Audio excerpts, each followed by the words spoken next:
Hello friends, नमस्ते। आप सभी का स्वागत है आपके अपने चैनल कथा साहित्य दर्पण में, जहां पर हम लोग सुन रहे हैं मुंशी प्रेमचंद्र जी की लेखनी से निकला हुआ उनका अमर उपन्यास गबन।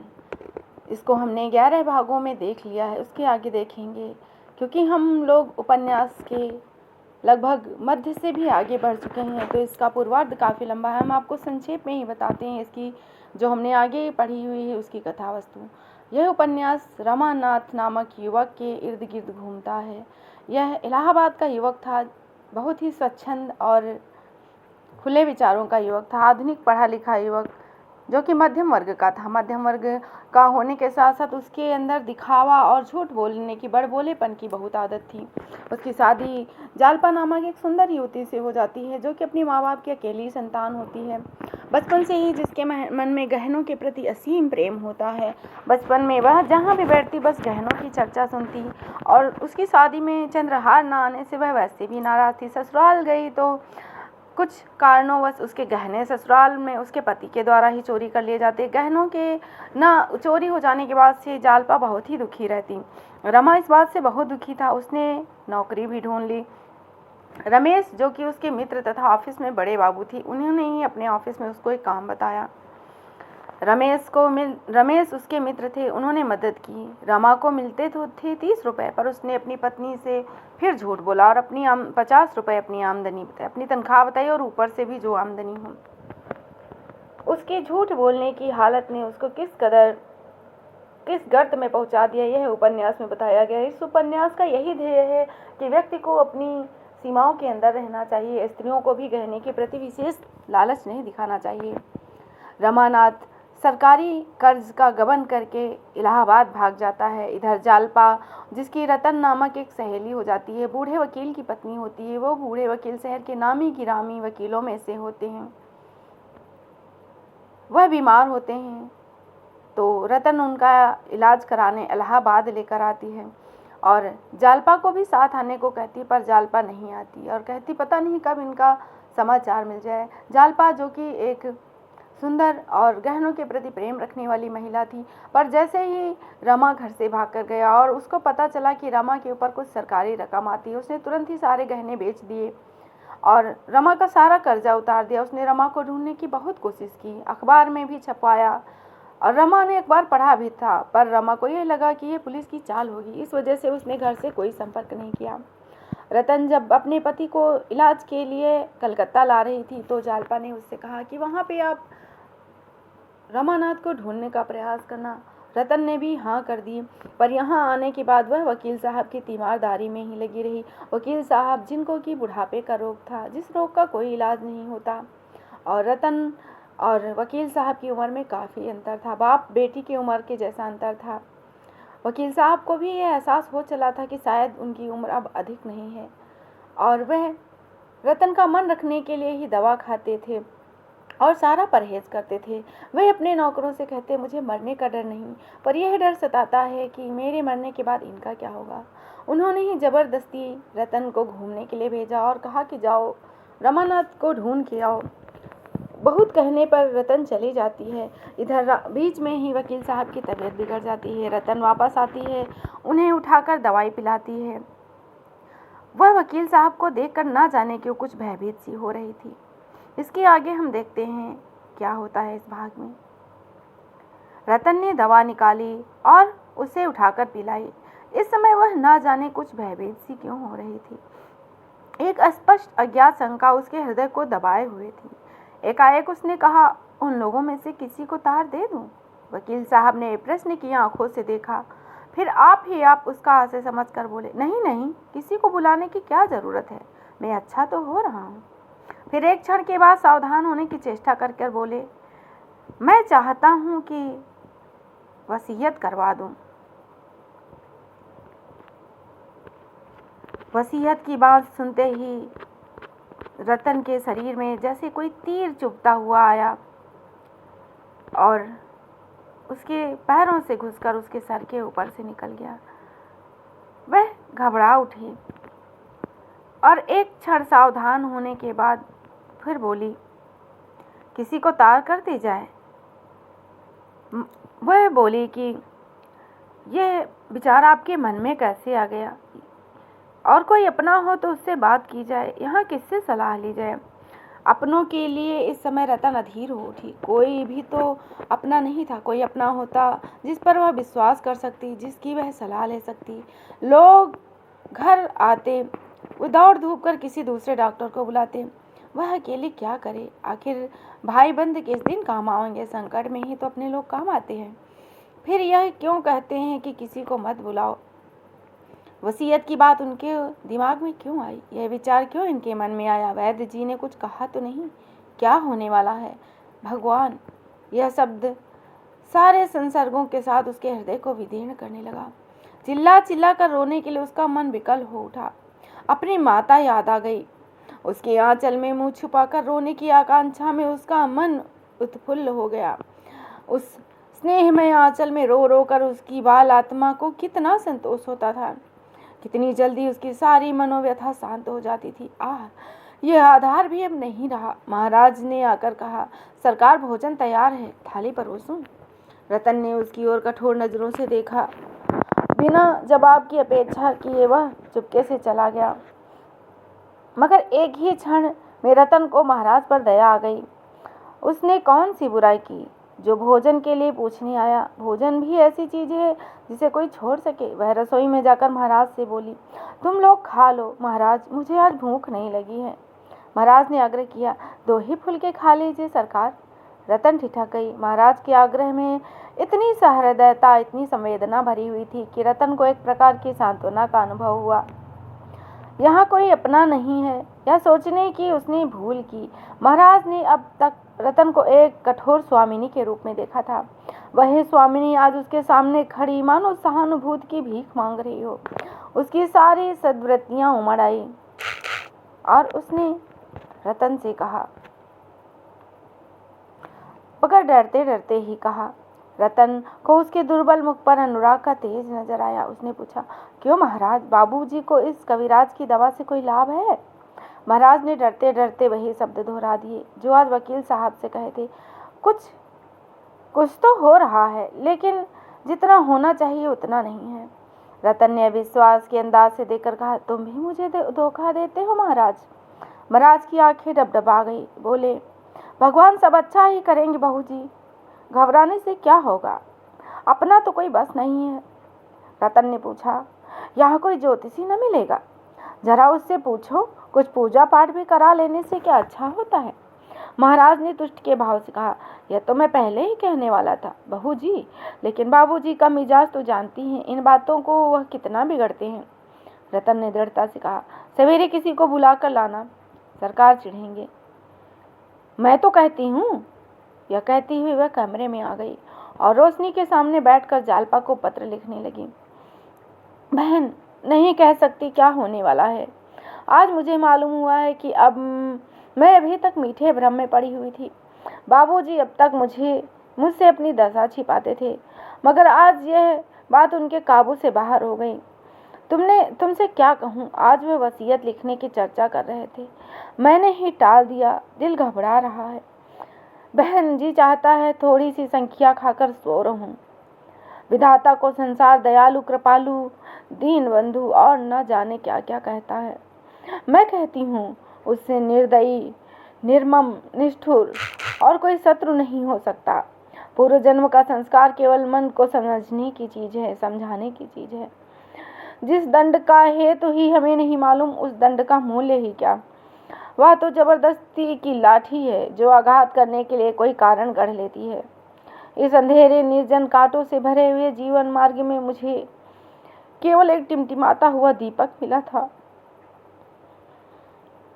मैं उसे आंचल में छिपाए विधि को धन्यवाद देती हुई गाती हुई चली जा रही थी। वह दीपक भी मुझसे छीना जा रहा है। इस अंधकार में मैं कहाँ जाऊंगी? कौन मेरा रोना सुनेगा? कौन मेरी बाह पकड़ेगा? बहन, मुझे क्षमा करना, मुझे बाबूजी का पता लगाने का अवकाश नहीं मिला। आज कई पार्कों का चक्कर लगाई पर कहीं पता नहीं चला। कुछ अवसर मिला तो फिर जाऊंगी। माताजी को मेरा प्रणाम कहना। पत्र लिखकर रतन बरामदे में आई। शीतल समीर के झोंके आ रहे थे। प्रकृति मानो रोग सैया पर पड़ी सिसक रही थी। उस वक्त वकील साहब की सांस वेग से चलने लगी।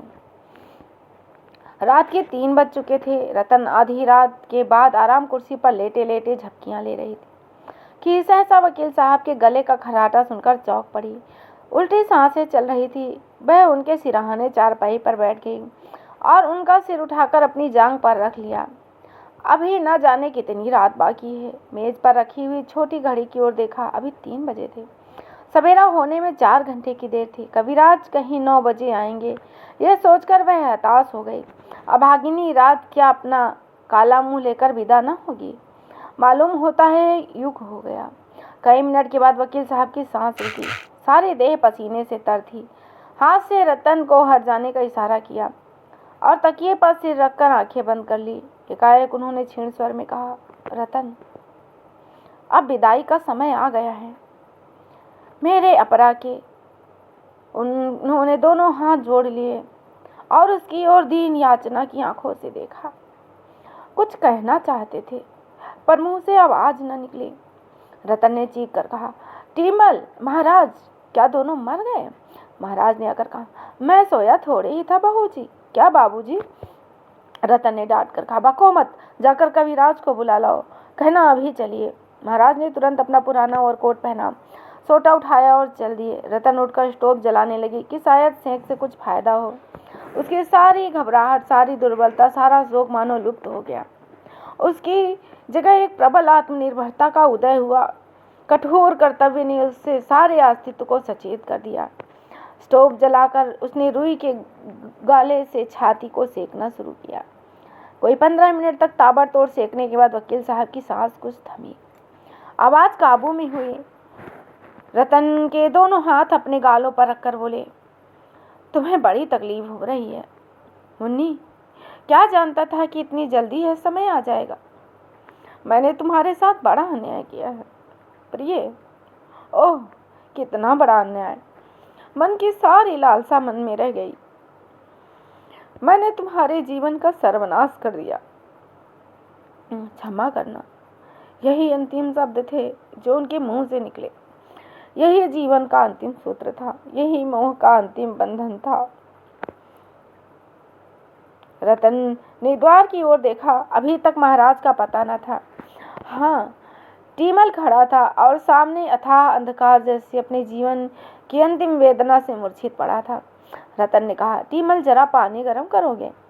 टीमल ने वहीं खड़े खड़े कहा, पानी गर्म करके क्या करोगी बहू जी? गोदान करा दो, 2 बूंद गंगा जल मुंह में डाल दो। रतन ने पति की छाती पर हाथ रखा। छाती गर्म थी।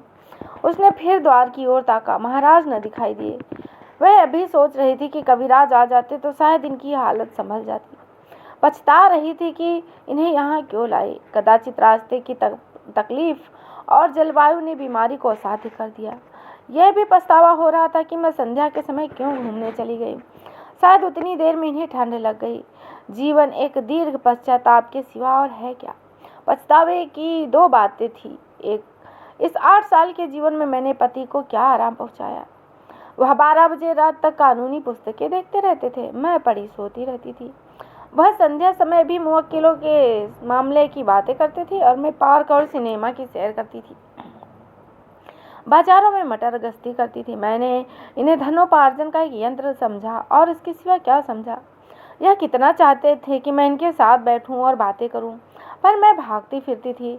मैंने कभी इनके हृदय के समीप जाने की चेष्टा नहीं की, कभी प्रेम की दृष्टि से नहीं देखा। अपने घर के दीपक न जलाकर दूसरों के उजाले घर का आनंद उठाती रही।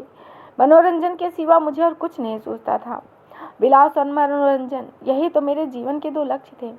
अपने जले हुए दिल को इस तरह शांत करके मैं संतुष्ट थी। खीर और मलाई की थाली क्यों न मुझे मिली। इस छोप में मैंने अपनी रोटियों को लात मार दी। आज रतन को उस प्रेम का पूर्ण परिचय मिला।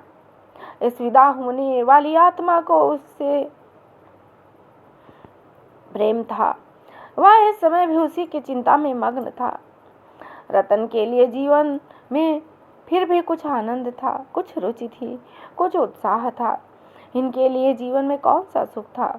न खाने पीने का सुख, न मेले तमाशे का शौक। जीवन क्या एक दीर्घ तपस्या थी जिसका मुख्य उद्देश्य कर्तव्य पालन था। क्या रतन उनका जीवन सुखी न बना सकती थी? क्या एक क्षण के लिए कठोर कर्तव्य की चिंताओं से उन्हें मुक्त न रख सकते थे? कौन कहता है कि विराम और विश्राम सिया बुझने वाला दीपक कुछ और दिन न प्रकाशमान रहता? लेकिन उसने कभी अपने पति के प्रति कर्तव्य को समझा ही नहीं। उसकी अंतरात्मा सदैव विद्रोह करती रही, केवल इसलिए कि इनसे मेरा संबंध क्यों हुआ। क्या उस विषय में सारा अपराध इन्हीं का था? कौन कह सकता है कि दरिद्र माता पिता ने मेरी और भी दुर्गति न की होती? जवान आदमी भी सब के सब क्या आदर्श होते हैं? उनमें भी तो व्यभिचारी, क्रोधी, शराबी सभी तरह के होते हैं। कौन कहता है कि इस समय मैं किस दशा में होती? रतन का एक एक रोआ इस समय उसका तिरस्कार कर रहा था। उसके पति के शीतल चरणों में उसने अपना सर झुका लिया और बिलख बिलख कर रोने लगी। वह सारे कठोर भाव जो बरोबर उसके मन में उठते रहते थे, वे सारे कटु वचन जो उसने जल जल कर उनसे कहे थे, इस समय सैकड़ों बिच्छुओं के समान उसे डंक मार रहे थे। हाय, मेरा व्यवहार उस प्राणी के साथ क्या था जो सागर की भांति गंभीर। इस हृदय में कितनी कोमलता थी, कितनी उदारता। मैं एक बीड़ा पान दे देती थी तो कितना प्रसन्न हो जाते थे, जरा हंसकर बोल देती थी तो कितने तृप्त हो जाते थे। पर मुझ पर इतना भी ना होता कि इन बातों को याद कर करके उनको कुछ प्यार देती। यह सब बातें उसके हृदय को आघात पहुंचा रही थी। वह अपनी ग्लानि से बहुत ही दुखी थी। रोने के लिए उसका मन बहुत हो रहा था। टीमल ने आचमनी में गंगा जल लेकर उनके मुंह में डाल दिया। आज उन्होंने कुछ बाधा न दी। वह जो पाखंडों और रूढ़ियों का शत्रु था, इस समय शांत हो गया। इसलिए नहीं कि उसने धार्मिक विश्वास का उदय कर लिया, बल्कि इसलिए कि उसे अब कोई इच्छा न थी। इतनी ही उदासीनता से वह विष का घूंट भी पी सकता। मानव जीवन की सबसे महान घटना कितनी शांति के साथ घटित हो जाती है।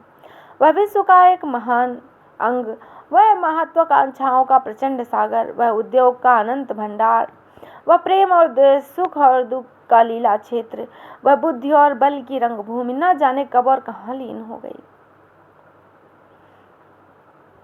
टीमल ने वकील साहब के मुख की ओर देखकर कहा, बहू जी, आइए खाट से उतार दें। मालिक चले गए। यह कहकर वह भूमि पर बैठ गया और दोनों आंखों पर हाथ रखकर फूट फूट कर रोने लगा। आज 30 वर्ष का साथ छोड़ गया, जिसने कभी आधी बात नहीं कही, कभी तू करके नहीं पुकारा, वह मालिक आज से छोड़े जा।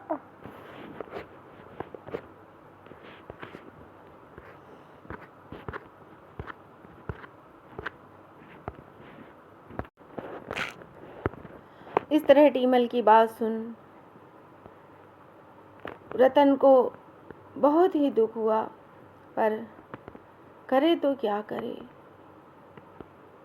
वकील साहब की ओर देख देख कर वह बहुत रो रही थी। रतन अभी तक कविराज की बाट जोह रही थी। टीमल के मुख से यह शब्द सुनकर उसे धक्का सा लगा। उसने उठकर पति की छाती पर हाथ रखा। 60 वर्ष तक अविश्राम गति से चलने के बाद अब वह विश्राम कर रही थी। उसके माथे पर हाथ रखने की उनको हिम्मत न हुई। उस देह को स्पर्श करते हुए, उस मरे हुए मुख की ओर ताकते हुए उसे ऐसा विराग हो रहा था जो ग्लानि से मिलता है। अभी जिन चरणों पर सिर रखकर वह रोई थी, उसे छूते हुए उसकी उंगलियां कटी सी जाती थी। जीवन इतना कोमल है, कभी उसने समझा नहीं था। मौत का ख्याल उसने कभी उसके मन में ही नहीं आया।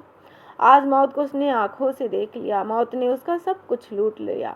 एक क्षण बाद टीमल ने कहा, बहू जी, क्या देखती हो? खाट से नीचे उतार दो, जो होना था हो गया।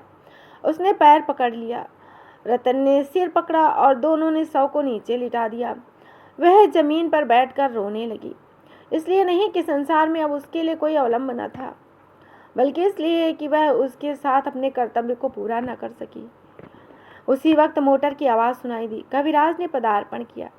कदाचित अभी रतन के हृदय में कहीं आशा कि कोई बुझती चिंगारी पड़ी थी। उसने तुरंत आंसू पोंछ डाला, सिर का आंचल संभाल लिया, उलझे हुए केस समेट लिए और खड़ी होकर द्वार की ओर देखने लगी। प्रभात ने आकाश को अपनी सुनहली किरणों से रंजित कर दिया।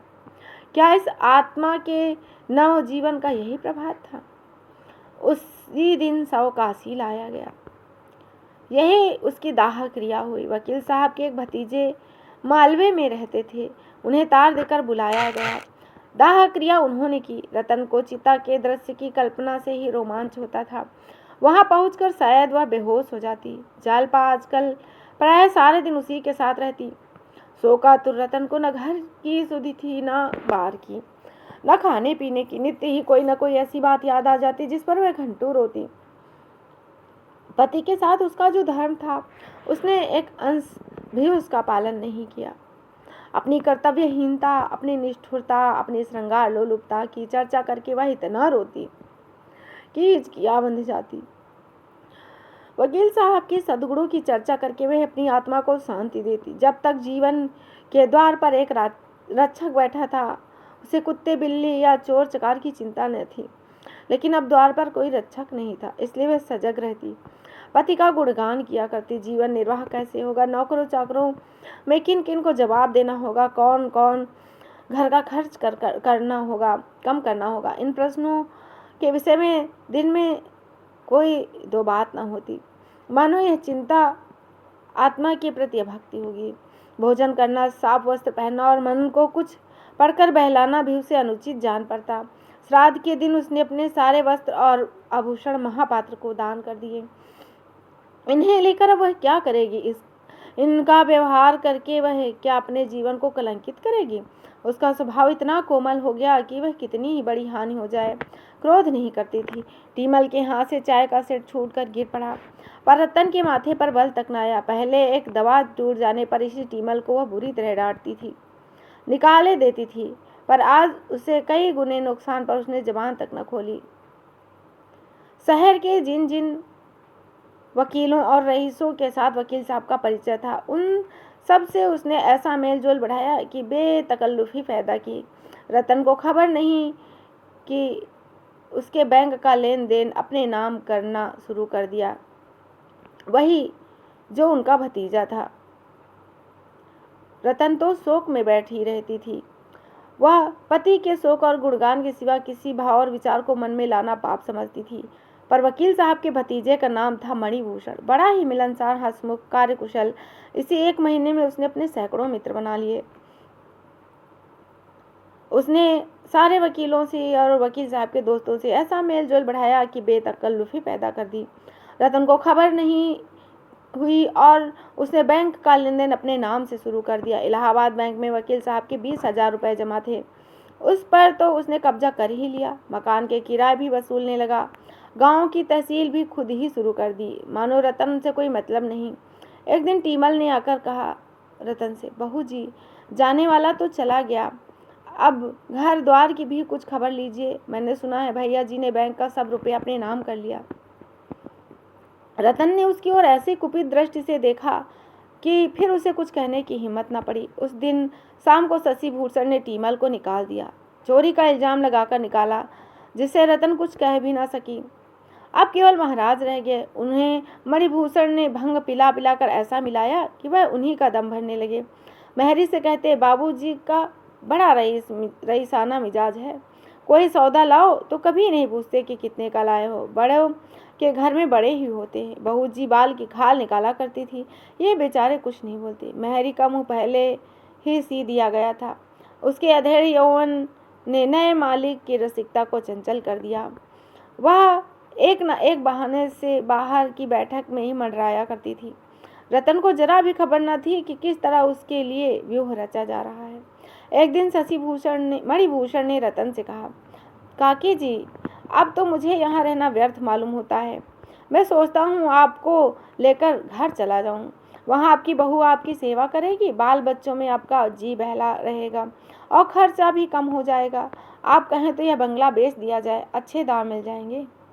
रतन इस तरह चौंकी मानो उसकी मूर्छा भंग हो गई हो, मानो किसी ने उसे झचकोर कर जगा दिया हो। सक पकाई हुई आंखों से उसने उसकी ओर देखा और बोली, मुझसे क्या कह रहे हो? मणिभूषण, जी हाँ, कह रहा था कि अब हम लोगों का यहाँ रहना व्यर्थ है, आपको लेकर चला जाऊं, कैसा हो? रतन ने उदासीनता से कहा।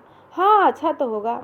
मणिभूषण, काका जी ने कोई वसीयत लिखा हो तो लाइए देखूं। उनको इच्छाओं के आगे मैं अपना सर झुकाता हूँ। रतन ने उसी भांति आकाश में बैठे हुए कहा, जैसे संसार की बातों से अब उसे कोई सरोकार न रहा हो। जवाब दिया, वसीयत तो नहीं की, और क्या जरूरत थी? मणिभूषण ने फिर पूछा, शायद कहीं लिख कर रख गए हूँ। रतन, मुझे तो कुछ मालूम नहीं, कभी जिक्र तो नहीं किया। मणिभूषण ने मन में प्रसन्न होकर कहा, मेरी इच्छा है कि उनकी कोई यादगार बनवा ली जाए। रतन ने उत्सुकता से कहा, हाँ हाँ, मैं भी यही चाहती हूँ। मणिभूषण, गांव की आमदनी कोई 3000 साल की है। यह आपको मालूम है कि इतना ही उसका वार्षिक दान होता है। मैंने उनके हिसाब की किताब देखी तो कोई 250-200 किसी महीने से कम नहीं है। मेरी सलाह है कि वह सब ज्यों का त्यों बना रहे। रतन ने प्रसन्न होकर कहा, हाँ और क्या? मणिभूषण, तो गांव की आमदनी तो धर्मार्थ अर्पण कर दी जाए। मकानों का किराया कोई 200 रुपये महीना है। इससे उनके नाम पर एक छोटी सी संस्कृत पाठशाला खोल दी जाए। रतन, बहुत अच्छा होगा। मणिभूषण, और ये बंगला बेच दिया जाए, इसके रुपए को बैंक में रख दिया जाए। रतन, बहुत अच्छा होगा। मुझे रुपए पैसे की अब क्या जरूरत? मणिभूषण, आपकी सेवा के लिए तो हम सब हैं। मोटर भी अलग कर दी जाए। अभी से यह फिक्र की जाएगी, तब जाकर कहीं 2-3 महीने में फुर्सत मिलेगी। रतन ने लापरवाही से कहा, अभी जल्दी क्या है, कुछ रुपए तो बैंक में है। मणिभूषण, बैंक में कुछ रुपए थे, मगर महीने भर से खर्च भी तो हो रहे हैं। 1500 पड़े होंगे। यहाँ तो रुपए जैसे हवा में उड़ जाते हैं। मुझे तो इस शहर में एक महीना भर भी न रहा जाए। मोटर को तो जैसे जल्द से जल्द निकाल देना चाहिए। रतन ने इसके जवाब में भी यही कहा, अच्छा तो होगा। वह उस मानसिक दुर्बलता की दशा में थी जब मनुष्य छोटे छोटे काम भी अबुझ मालूम होने लगते। मणिभूषण की कार्यकुशलता ने एक प्रकार से उसे पराभूत कर दिया। इस समय जो उसके साथ थोड़ी सी भी सहानुभूति दिखा देता, उसे ही वह अपना शुभ चिंतक समझने लगती। शोक और मनस संताप ने उसके मन को इतना कोमल और नर्म बना दिया कि वह किसी पर भी उसकी छाप पड़ जाती। षोडशी के बाद जालपा ने रतन के घर आना जाना कम कर दिया। केवल एक बार घंटे 2 घंटे के लिए चली जाया करती थी। इधर कई दिनों से मुंशी दयानाथ को ज्वर आने लगा था। उन्हें ज्वर में छोड़कर कैसे जाती? मुंशी को जरा भी ज्वर आता तो वह बकझक करने लगते। कभी गाते, कभी रोते, कभी यमदूतों को बुलाते। उनका जी चाहता कि सारा घर मेरे पास बैठा रहे। संबंधियों को भी बुला लिया जाए, जिससे वह सब अंतिम भेंट कर ले, क्योंकि इस बीमारी से बचने की उन्हें आशा नहीं थी। यमराज उनके लिए विमान लिए खड़े थे। जोगेश्वरी और सब कुछ कर सकती, उनकी बकझक नहीं सुन सकती। जो ही वह रोने लगते, वह कमरे से निकल जाती। उसे भूत बाधा का भ्रम होता। मुंशी जी के कमरे में कई समाचार पत्रों के गैल थे। उन्हीं